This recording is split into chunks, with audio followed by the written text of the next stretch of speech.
nous avons décidé de vous faire une petite vidéo pour répondre à vos questions concernant le projet Mémoire active.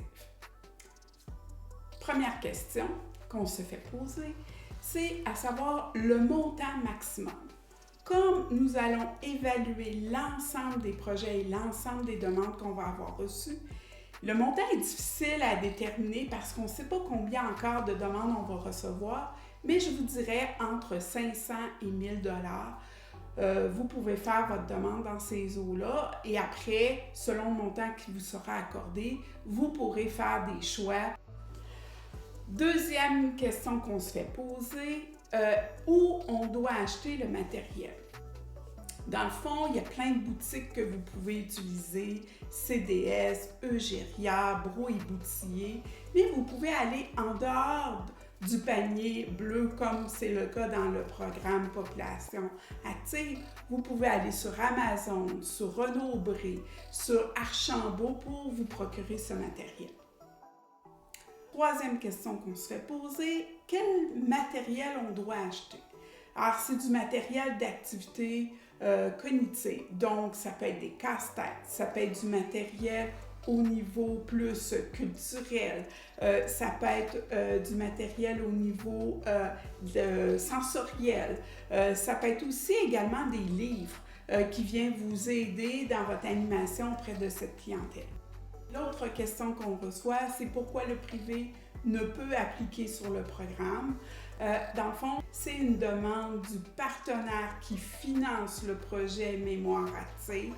Alors, c'est la fondation Mirella et Lino Saputo qui nous ont demandé que cette exigence-là soit mise ou cette condition-là soit mise dans les critères de sélection.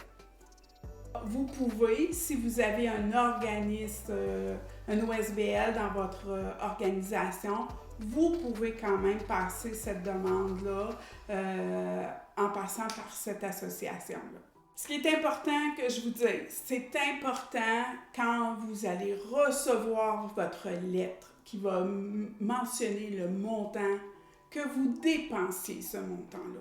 C'est important parce qu'il ne faut pas vous oublier que le montant qu'on vous a accordé, c'est avec l'ensemble des demandes. Donc, si vous ne le dépensez pas, vous venez de pénaliser les 100, 200, 300 personnes qui ont appliqué également, qui se retrouvent avec des montants moindres. Donc, c'est important que vous le dépensiez. Et c'est aussi l'image qu'on envoie. Quand on ne dépense pas l'argent, c'est dire « j'en ai pas vraiment besoin ». Si vous avez vraiment besoin, que vous avez fait la demande, respectez le montant qui vous est accordé et dépensez-le. C'est important.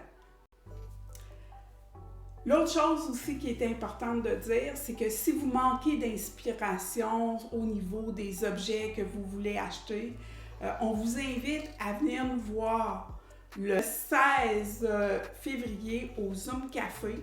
On pourra en parler, on pourra échanger là-dessus. Vous pouvez aller aussi sur la page Facebook et sur les groupes de discussion de vos régions.